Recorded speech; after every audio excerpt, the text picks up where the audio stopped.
오늘은 헛된 인생이 되지 않으려면 하는 제목으로 하나님 말씀을 함께 상고하며 은혜 받도록 하겠습니다. 우리가 잘 아는 전도서는 처음에 시작이 헛되고 헛되다 이렇게 시작을 합니다. 1장 2절 3절에 보면은 전도자가 이르되 헛되고 헛되며 헛되고 헛되니 모든 것이 헛되도다. 무려 헛되다는 말이 5번씩이나 나오는 것을 보게 됩니다. 이 전도자는 솔로몬으로 알고 있는데 다 알려져 있고 역사적으로 인정하고 있는데 솔로몬 같은 그런 많은 복을 누린 왕이 전도서를 쓸 때 어떤 관점으로 보고 헛되다고 했을까? 과연 전도서는 허무주의를 찬양하는 책인가? 회의적인 책인가? 처음에 시작할 때는 그런 의구심이 들지 않을 수가 없습니다. 그러나 전도서를 자세히 보면 거기에 대한 문제를 제기함과 동시에 또 올바른 답을 우리에게 제시하면서 참된 인생, 복된 인생이 어떤 것인가를 말씀해주고 있습니다. 그래서 말씀을 함께 참고하면서 우리가 헛된 인생이 되지 않도록 어떻게 해야 되겠는가? 헛된 인생.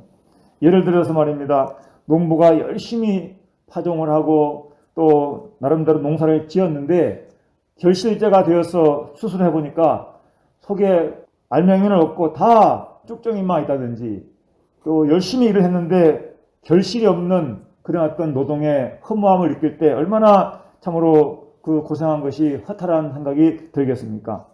세상에는 그런 일이 많다는 것입니다. 전도자가 보기에도 어떤 사람은 지혜와 지식과 재주를 다하여 수고하였어도 그가 얻은 것을 수고하지 아니한 자에게 그의 몫으로 넘겨주었다 그랬어요. 그러니까 열심히 일을 해서 돈을 모았는데 그 돈 써보지도 못하고 다 남을 주게 되는 일도 다 헛것이더라 하는 것입니다. 세상에 이런 일들이 참 많은 것 같습니다. 농사에도 그렇고 직장 다녀도 그렇고 사업을 해도 그렇고 인생을 열심히 살았는데 나중에 노년기에 가서 아니면 어떤 그 결실기에 가서 얻은 것이 없고 또 손에 쥐었는가 싶었는데 다 병원비로 들어간다든지 사고 나서 사고에 수술비로 다 들어간다든지 이런저런 일로 모아놓은 재물을 다 허비해버린다면 그 얼마나 헛된 인생이 되는 것입니까? 이 세상에서는 그야말로 땀 흘리며 열심히 살았는데 인생의 마지막 종착점에 가서 하나님 앞에 서지 못하고 영원한 심판의 불구덩이에 떨어진다면 얼마나 허무하고 불쌍한 인생이 되는 것입니까? 우리 인생은 창조주 하나님으로부터 지원받았기 때문에 하나님을 섬기며 하나님 말씀대로 살 때 헛된 인생이 되지 않는다고 말씀하고 있습니다. 오늘 조가람들은 이미 하나님 믿고 믿음의 자리에 예배 자리에 앉아있는 조가람들은 진리의 길, 복된 길로 걷고 있는 하나님의 축복된 자녀인 줄로 믿습니다. 세상에는 이와 같은 진리를 모르고 하나님 모르고 헛된 우상을 쫓아가는 사람들이 많습니다. 이사야 41장 보니까 보라 그들은 다 헛되며 그들의 행사는 허무하며 그들이 부험하는 우상들은 바람이요 공허한 것뿐이라 그랬어요. 그러니까 시편 115편에도 보면은 그들이 만든 우상은 은과 금으로 만들었다는 것입니다. 그러니까 사람이 손으로 만든 거기 때문에 이건 생명이 없고 능력이 없는 것이에요. 우상은 헛된 것뿐이라고 말씀하고 있습니다. 이런 우상을 섬기고 살고 있으니 그 속에 만족이 있겠습니까? 어떤 통계를 보니까 한국인의 그 삶에 대한 불만족도가 무려 76%라고 그래요. 물론 통계마다 좀 차이가 있는 것 같습니다. 더 많은 것도 있고 좀 숫자가 낮은 것도 있는데 만족하지 못하고 뭔가 부족해서 또 뭔가 갈급해서 그래서 한국인들은 대부분이 다 경제적으로 부유하기를 원하고 있고 또 뭔가 자유롭게 자기 마음껏 살기를 원하는 그런 목표를 가지고 있다고 그래요. 그러니까 50% 이상이 경제적인 부를 추구하고 있고 뭔가 만족된 인상을 추구하기 위하여 여기저기를 찾아다니면서 또 그런 일들을 지금도 종교적으로나 또 취미적으로나 그렇게 해서 인생을 어떻게 하면 더 가치 있게 살 수 있나 만족하게 살 수 있나 그렇게 방황하고 있다고 하는 것입니다. 성경은 하나님 외에 다른 우상으로는 우리에게 만족이 없다는 것을 말씀하고 있고 우리에게 진정한 삶이 어떤 것인지 헛되지 않는 인생이 어떤 것인지를 말씀하고 있는 가운데 오늘 전도서 말씀에는 오늘 본문 말씀에 중요한 해답이 있습니다. 첫째 한 가지는 하나님을 믿고 헛되지 않는 삶을 살려면 영원을 추구하는 삶을 살아가고 하는 것입니다. 오늘 11절 말씀 보니까 하나님께서 이 모든 것을 지으셨는데 때를 따라 다 아름답게 하셨다고 했습니다. 근데 사람들에게는 영원을 사모하는 마음을 주셨다. 영원을 사모하는 마음을 주셨어요.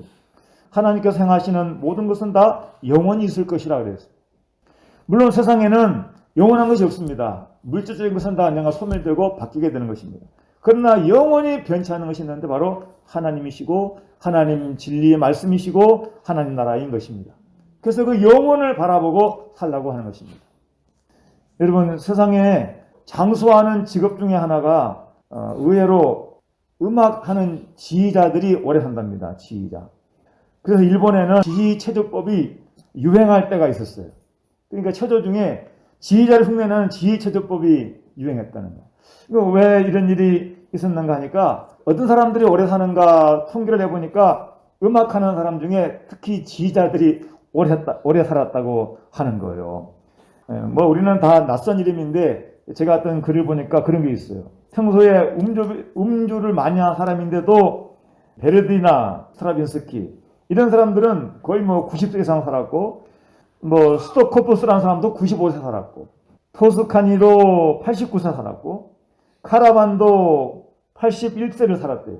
그러니까 이제 음악하는 사람들이 오래 살았다, 지휘하는 사람이 오래 살았다고 해서 그 사람들이 이렇게 몸을 흔들면서 지휘를 하잖아요. 음악에 맞추어서. 그러니까 금강체조도 이런 지휘법 체조가 생겼다고 하는 것입니다. 여러분, 성경은 오래 사는 것을 말하지 않습니다. 물론 복 중에 장수의 복이 분명히 있습니다. 그러나 더 중요한 것은 장수보다 영생인 거예요. 영생. 영원한 것입니다.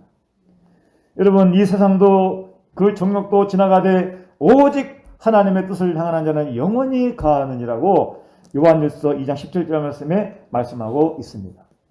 여러분, 영원은 무엇입니까? 하나님을 생각하며 영적 가치를 추구하는 것입니다. 이 세상은 잠시 있다가 없어질 것이기 때문에 그것을 따라가지 말고 잠시 보이는 물질을 살아가지 말고 하나님을 바라보면서 말씀으로 또 믿음으로 살아가라 하는 것입니다. 누가복음 12장에 보면은 한 어리석은 부자의 비유가 나옵니다. 예수님은 이 비유를 통해서 하나님이 물적인 것보다 더 중요한 것이고 또 우리 인생은 재물과 하나님을 겸하여 섬길 수가 없고 복된 인생은 하나님을 섬기는 믿음으로 사는 것이라는 것을 말씀하기 위하여 이 어리석은 부자의 비유를 말씀하셨는데 이 부자는 정말로 소출이 많은 밭도 많고 아마 논도 많고 여러 가지 재물이 많은 그러한 부자였던 것 같아요. 어느 해에 소출을 잔뜩 거두게 돼서 곡간을 쳐보니까 너무 많아가지고 더 들어갈 데가 없어요. 그러니까 작은 것을 헐고 더 크게 짓고 거기다가 쌓아두기로 생각을 합니다. 그러면서 그가 이렇게 말하죠. 또 내가 내 영혼에게 이르되 내 영혼아 여러 해 쓸 것을 쓸 물건을 쌓아두었으니 평안히 쉬고 먹고 마시고 즐거워하자 하리라 하면서 혼자 만족해 하면서 아주 뭐 부러울 것이 없는 그런 인생으로 배를 두드리고 있는 것입니다. 이럴 때에 하나님께서 이렇게 말씀합니다. 누가복음 12장 20절 말씀에 하나님은 이르시되 어리석은 자여 오늘 밤에 내 영혼을 도로 찾으리니 그러면 내 준비한 것이 누구의 것이 되겠느냐. 여러분, 이 어리석은 부자는 자신이 정말로 뭐 열심히 일을 해서 모았던 사람을 시켜서 모았던 소득 얻었던지 간에 많은 부를 누리게 되고 소유한 것은 참 세상적으로 볼 때 부러울 것이 없는 그냥 복된 사람인 것 같습니다. 그러나 하나님 보실 때에는 이런 사람을 결코 복되다고 하지 않습니다. 오히려 어리석다고 하는 것입니다. 그러면 왜 하나님께서 그 부자를 보고 어리석다고 했을까요? 그는 물질은 많았지만은 사용 목적이 없었던 것입니다. 쌓아놓으면 뭐합니까? 잔뜩 쌓아놓은 돈 뭐 하겠냐는 거예요. 어디다가 쓰느냐, 어떻게 쓰느냐가 중요한 것입니다. 여러분, 우리 성도들도 돈이 많은 것, 부자 되는 것 자체가 잘못된 것이 아닙니다. 하나님 주시는 복은 물질적인 것도 포함되기 때문에 그러는 사업을 해서든지 간에 뭐 유산을 받았든지 간에 많은 물질을 가질 수도 있습니다. 그게 잘못된 게 아닙니다. 중요한 것은 뭐냐면 그 많은 재물이 있다면 그 재물을 어떻게 쓰느냐가 중요하다는 것이에요. 여기서 이 어리석은 부자는 그냥 쌓아 놓고 그것에 만족했지 그것을 어떻게 쓸 것이라는 것은 전혀 나와 있지 않다고 하는 것입니다. 또 왜 이 부자를 어리석다고 했습니까? 그는 많은 물질이 있으면, 이 곡식이 있으면 평안히 살 수 있을 것이라고 생각했던 것입니다. 다시 말하면, 다른 말로 말하면 물질로서 평안을 살 수 있다. 물질로서 평안히 살 수 있다. 이런 생각을 한 거예요. 이것은 하나님 보시기에 어리석은 착각이었던 것입니다. 가장 중요한 것은 이 여기 부자의 어리석은 부자는 누가복음에 나오는 이 부자는 영혼을 찾으시는 하나님을 모르고 살았다는 것입니다. 우리 인생은 영원한 것이 아니고 언젠가 한번 사람이 죽는 것은 정한 것이 이치인데 한 번 죽는 것은 사람에게 정해진 것이요 그 후에는 심판이 있을 것이라고 분명히 말씀했는데 이 사람은 하나님을 찾지 않냐고 하나님을 믿지 않았기 때문에 또 그가 가진 재물로서 전혀 하나님께서 기뻐하신 뜻에 쓰지 않았기 때문에 그는 결국 어리석은 인생이 되고 헛된 인생을 사는 자가 되고 말았다는 것입니다. 칼빈이 이런 재미난 얘기를 했습니다. 거울과 창문이라는 비유가 있는데 간단하게 말해 이런 것입니다. 하나님이 재물을 주면 어떤 사람은 거울 앞에 가서 서는 사람이 있고 어떤 사람은 창문 앞에 가서 서는 사람이 있다는 거예요. 그러니까 거울 앞에 서는 사람은 돈을 주고 있는 자기만 보이겠죠. 그렇죠? 돈을 주고 있는 자기만 보는 거예요. 그러니까 자기 만족에 취해 있는 거예요. 그런데 창문가에 가서 창밖을 보는 사람은 두 가지를 보게 돼요. 자신에게 생명을 주시고 자신에게 물질을 주시고 자신에게 이런 좋은 환경을 주신 창조주 하나님을 생각하고 또 한 가지는 창밖에 많이 다니는 사람들 이웃을 보게 된다는 것입니다.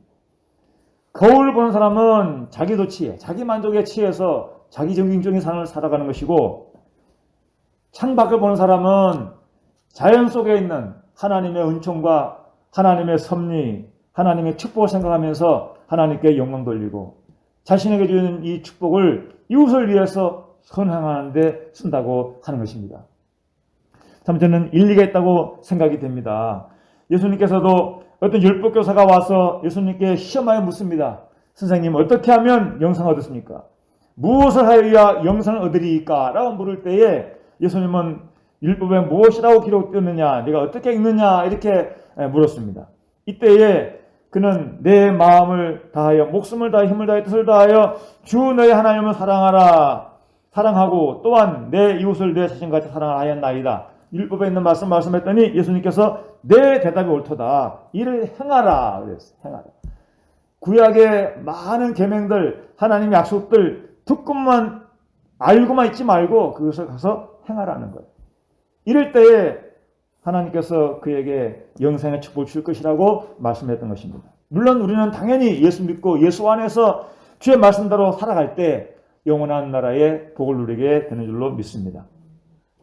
두 번째는 우리가 어떻게 해야 헛된 인생이 되지 않겠습니까? 오늘 말씀에 보면 선한 일은 헛되지 않는다고 말씀하고 있습니다. 12절 말씀에 사람들이 사는 동안에 기뻐하며 선을 향하는 것보다 더 나은 것이 없는 줄을 내가 알았다 그랬어요. 기뻐하며 선을 행하는 것. 하나님 믿고 믿음 안에 살면서 선을 행하는 것. 이것은 하나님 보시기에 아름다운 일이고 복받을 일인 것입니다. 그래서 시편 37편 말씀에도 악에서 떠나 선을 행하라. 그리하면 영원히 살리라. 이렇게 말씀했어요. 여러분 선 중에 선은 하나님을 섬기는 것이고 하나님 말씀대로 사는 것이 선인데 우리 삶에 적용해 보면 도움이 필요한 자에게 구제의 손을 내미는 것.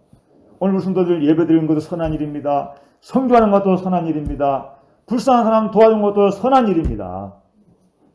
정말로 병들어 신음하고 있는 환자를 돌보는 것 정말로 선한 일 중에 선한 일입니다. 특별히 아무리 좋은 사회가 되고 좋은 나라가 되고 또 복받은 그런 환경이 되어도 꼭 필요한 손길에게는 구제의 손을 내밀 때 참 아름답고 선한 일이 되는 것입니다. 사무엘상 25장에 보면 아비가일의 선행이 나오는데, 이 아비가일은 마온에 사는 이제 사람이었어요.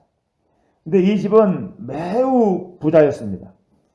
그러니까 이 아비가일은 나발이라는 남편이 있었는데, 이 나발은 아주 교만하고 악하고 엄청난 부자였음에도 불구하고 동경심이라고 없는, 불쌍한 사람들 도와줄 마음이 없는 그러한 자기만 아는 사람이었습니다. 이런 아비가일에게 어느 날 황급한 첩보가 들어오게 됩니다. 다윗이 사울에게 쫓겨서 많은 고생을 하다가 이제 양털 깎는 때가 되고 추수 때가 돼가지고 이 아비가일 집에 나발의 있는 곳에 가가지고 도움을 청합니다. 근데 나발이 단번에 거절해버리죠. 이때 그 다윗이 군대를 보내서 나발을 치겠다는 이 통보를 하게 되는 거예요. 이 아비가일이 그것을 급히 듣고 빨리 음식을 준비해가지고 뭐 떡이고 또 고기고 이런 걸 준비해가지고 다윗에게 달려가서 다윗이 그 신하들과 함께 부하들과 함께 먹을 수 있는 충분한 떡과 고기를 준비해가서 드리는 것이죠. 여러분 사무엘상 25장에 나중에 한번 읽어보세요. 참 이 부분이 정말로 실감이 나고, 오늘 우리도 이런 참 덕 있는 아비 같은 사람, 선행을 아끼지 않는 이 아비 같은 사람이 우리 사회에 필요하다, 이런 생각이 들었습니다. 그 나발은 참 교만한 사람이고 참 어리석은 사람이고 악한 사람이었지만은, 이 아비가일은 다윗은 전쟁에 나가서 승리했고 정말로 싸움 때마다 이겼던, 정말 사울은 천천히요 다윗은 만만이라고 칭송받을 만큼 참으로 훌륭한 군대 장관이었고, 또 앞으로 나라를 다스릴 수 있는 그러한 하나님의 택한 그러한 사람인 것을 아비가일은 알고 있었던 것이죠. 그러니까 달려가서 다윗에게 무릎을 꿇고 다윗의 손으로 피를 흘리지 말으라고, 다윗의 생명은 하나님의 생명사계 속에 보호되어 있으니 훗날 통치자가 되면 이 여종을 기억해달라고 그렇게 자비를 요청합니다. 결과적으로 이 아비가일은 다윗의 아내가 되는 거예요. 그러니까 선을 행했던 거, 이 목적은 아비가일은 나중에는 모르잖아요. 지금 당장에 있는 다윗의 그 위기, 고통, 어려움을 그가 알고, 자기 남편은 그렇게 어리석어서 거절했지만 아비가일은 그 순간에 잘 상황을 판단해서 선행하는 일에 아낌없이 이렇게 했다는 것입니다. 하나님은 그 나발을 한 열흘 동안 그냥 앓게 하다가 숨지게 죽게 만들어요. 그러니까 아비가일은 나중에 저절로 다윗이 그를 알고 아내로 삼아서 두 아들을 낳는 그러한 다윗의 아내가 되게 되었습니다. 여러분 오늘 살면서 또 때로는 어려움 당한 일에, 고난을 당한 일에 선을 하는 일도 있지만 부당하게도 고난을 당하는 경우도 있습니다. 베드로전서 2장 12절 말씀에 부당하게 고난을 받아도 하나님을 생각함으로 슬픔을 참으면 이는 아름답다고 했어요. 20절 말씀에도 선을 행함으로 고난을 받고 참으면 이는 하나님 앞에 아름다우니라. 죄가 있어서 매를 맞고 벌을 받으면 아름다운 것이 아니죠. 그러나 선을 행함으로 고난을 받고 참으면 이는 하나님 앞에 아름답다. 저는 우리 성도님 중에 정말로 가정에 고생을 많이 하고 있는 우리 훈사님들, 집사님 생각할 때마다 하나님 앞에 빨리 은혜의 때 평강의 때 오기를 기도하고 있습니다. 정말 병상에 오랫동안 누워있는 남편을 수발하면서 고생하고 있는 권사님들이나 또 우리 지사님들 생각하면 언제 하나님이 모든 것을 평안하게 하시고 수고가 끝나게 해주실까. 여러분 좀 더 인내하시고 하나님의 때를 바라보시기 바랍니다. 하나님 반드시 감당하게 하시고 또 그것이 합력하여 선이 되게 할 줄로 믿습니다. 하나님은 결코 수고하는 것에 대한 대가를 잊어버리지 않습니다. 예수님께서도 마태복음 10장에 선행에 따른 상급을 말씀하고 있어요. 누구든지 제자의 이름으로 이 작은 자 중 하나에게 냉수 한 그릇이라도 주는 자는 내가 진실로 너희에게 이르노니 그 사람이 결탄코 상을 잃지 아니하리라. 그러니까 냉수 한 그릇이라도 주의 이름으로 대접하면 그에 대한 생각도 있지 않나 그러는데, 때로는 힘들고 어려울 때 정말로 아픈 사람을 위해서, 고난당하는 사람을 위해서 온 마음을 다하여 자기 몸도 힘든데 거기에 대해서 정말로 수발하는 그런 수고를 하나님이 왜 모른다고 하겠습니까? 믿음 생활하면서 겪는 수고도 우리 하나님은 결코 잊지 않는다고 말씀했습니다. 하나님은 반드시 감당하게 하실 것입니다. 때가 되면 열매를 맺게 할 줄 믿습니다.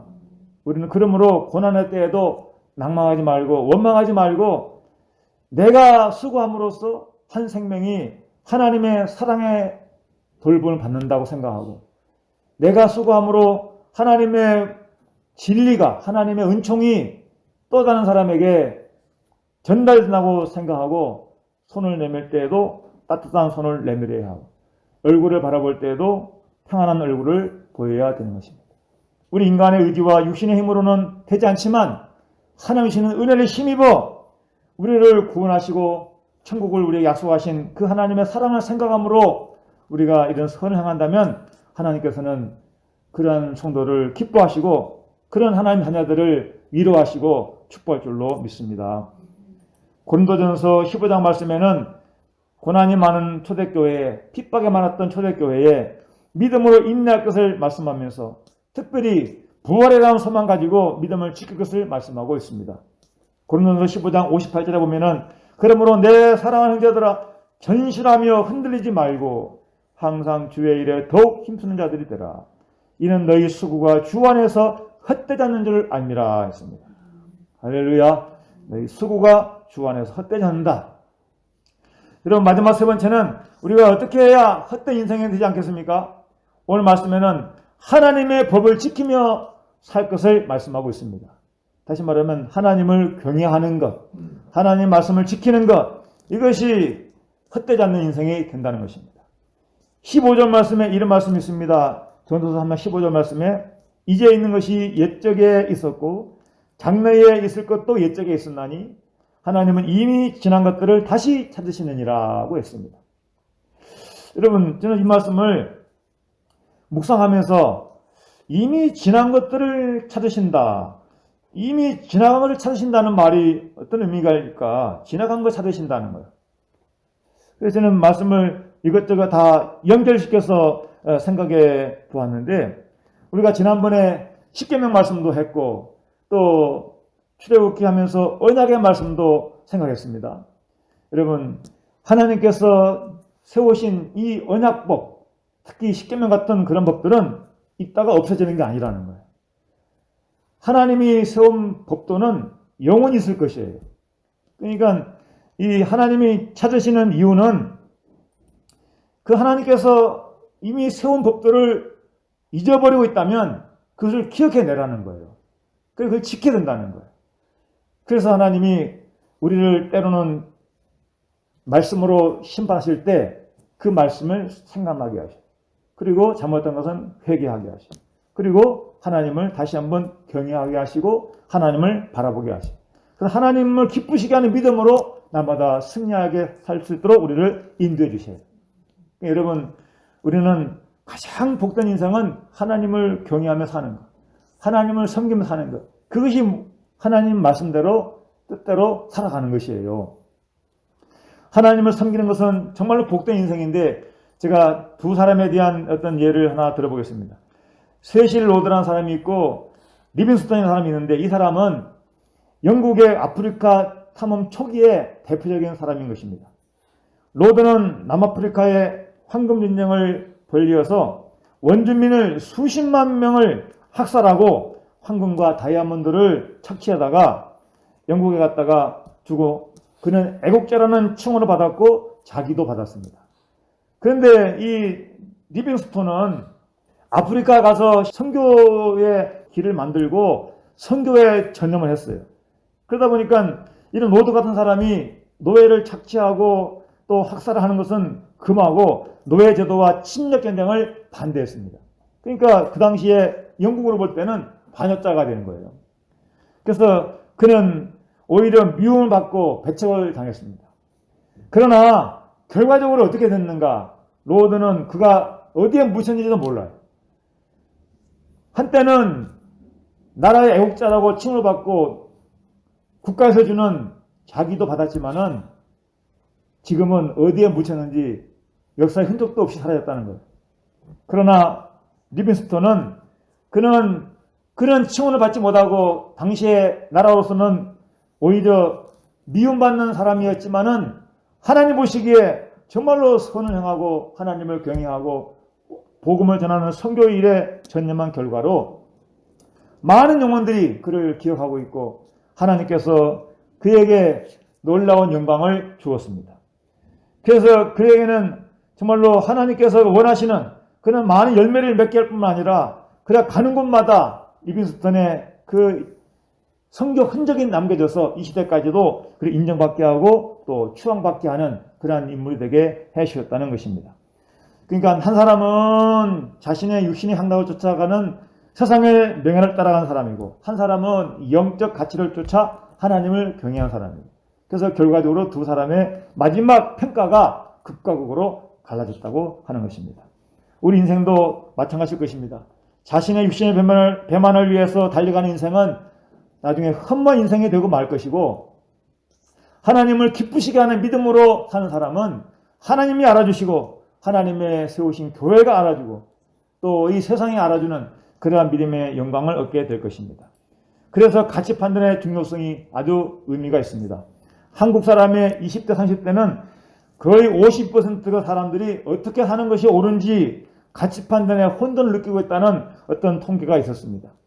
더 나아가서 58%가 되는 사람은 우리 사회는 정당한 노력만으로는 성공하기 힘들다라고 생각하고 있고 42%는 우리 사회에서는 법과 질서를 지키면 손해본다고 생각하고 법을 어기면서 사는 사람들이 많다고 하는 것입니다.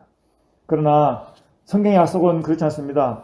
하나님을 경외하는 자는 복되거니와 마음을 완악하게 한 자는 재앙에 빠진다고 말씀하고 있습니다. 요한일서 2장 말씀에는 이 세상이나 세상에 있는 것들을 사랑하지 말라 그랬습니다. 누구든지 세상을 사랑하면 아버지의 사랑이 그 안에 있지 아니하나니 이는 세상에 있는 모든 것이 육신의 능력과 안목의 능력과 이생의 자랑이니 다 아버지께로부터 온 것이 아니오 세상으로부터 온 것이라고 했습니다. 그래서 헛된 인생을 사는 사람들은 이 세상의 안목의 정욕, 육신의 정욕, 이생의 자랑을 따라가는 사람들이고 영원한 하나님 나라를 바라보면서 하나님께서 인정하시는 복된 삶을 살아가는 사람은 하나님의 법을 지키며 하나님을 경외하는 사람들이라고 하는 것입니다. 그래서 하나님 말씀은 우리에게 오직 하나님만을 의지하라고 하는 것입니다. 잠언서 9장 10절에 우리 잘 아는 말씀이 있어요. 여호와를 경외하는 것이 지혜의 근본이요 거룩하신 자를 아는 것이 명철이니라고 했어요. 시편 111편 10절에는 여호와를 경외함이 지혜의 근본이라 그의 계명을 지키는 자는 다 훌륭한 지각을 가진 자니 여호와를 찬양함이 영원히 계속되도록하고 했어요. 전도서의 결론이 그것입니다. 일의 결국을 다 들었으니 하나님을 경외하고 그의 명령들을 지킬지어다. 이것이 모든 사람의 본분이니라 이렇게 말씀을 했습니다. 우리 성도님들, 저와 여러분들이 이 세상 살면서 지금까지 나는 헛된 삶을 살았다 이런 말을 하지 않으려면 또 그런 평가를 받지 않으려면 우리는 일생 동안 하나님을 기쁘시게 섬기는 일에 최선을 다해야 될 줄로 믿습니다. 우리 하나님이 인생의 주관자이시고 우리가 누리고 있는 모든 것이 다 하나님 주신 거예요. 사람이 먹고 마시며 수고하는 것보다 그의 마음을 더 기쁘게 하는 것이 없나니 내가 이것도 본즉 하나님의 손에서 나오는 것이로다. 우리의 생명, 우리의 건강, 우리의 물질 모든 것이 다 하나님의 손에서 나온 것이다. 그러니까 하나님을 창조자 하나님을 기억하고 하나님을 섬기라고 하는 것입니다. 우상을 의지하지 말고 하나님만을 의지하라고 하는 것입니다. 시편 115편에 이스라엘의 여호와를 의지하라. 그는 너희의 도움이시오 너희의 방패시로다. 하나님이 우리의 도움이시고 방패가 되신다는 것입니다. 시편 115편 12절 말씀에도 여호와께서 우리를 생각하사 복을 주시되 이스라엘 집에도 복을 주시고 높은 사람이나 낮은 사람을 막론하고 여호와를 경외하는 자들에게는 복을 주시리로다. 할렐루야. 마지막 한 말씀만 더 생각하겠습니다. 요한복음 10장 10절에 도둑이 오는 것은 도둑질하고 죽이고 멸망시키라는 것뿐이요 내가 온 것은 양으로 생명을 얻게 하고 더 풍성히 얻게 하려는 것이다. 우리 예수님이 땅에 오신 것은 양으로 하여금 생명을 얻게 하고 우리 성도들을 양에다가 비유했습니다. 더 풍성히 얻게 하십니다. 오직 예수님만이 우리의 길이요 진리요 생명입니다. 인생을 살아갈 이유가 되며 참된 가치가 되는 것입니다. 삶의 기쁨이 되시고 영원한 소망이 되시고 하늘의 상급이 되는 것입니다. 요즘에 고생도 많이 하고 힘든 시간을 보내고 있는 우리 모든 사람들, 특히 하나님의 자녀된 우리 성도님들이, 저와 여러분들이 정말로 하나님 잘 섬겨서 정말로 생명을 얻되 더 풍성히 얻는 그런 성도가 되기를 원합니다. 전도자가 말하는 헛되고 헛되다 그런 말은 하나님 없이 고생하는 거 헛된 것이고 창조주를 잘 모르고 자기의 개인적인 인간의 방법과 자기의 생각대로 살아가는 것이 헛된 것이고 하나님이 복을 주셔도 그 복을 제대로 누리지 못하고 쓰지 못하고 자기만 생각하는 그런 사람들을 헛되다고 하는 것입니다. 오늘 우리는 하나님께서 이와 같은 참된 인생, 복된 인생을 말씀을 통해서 가르쳐 주었으니 영혼을 바라보고 사는 성도가 되시고 사는 동안에 기뻐하며 선을 행하되 낙심하지 않고 때가 되면 거둘 줄 믿고 끝까지 선을 행하다가 승리한 자가 되시고 하나님을 섬기며 하나님 말씀을 지키면서 하나님 앞에 인정받고 영원한 나라의 상급과 복을 누리는 성도가 되시기를 주의 이름으로 축원드립니다.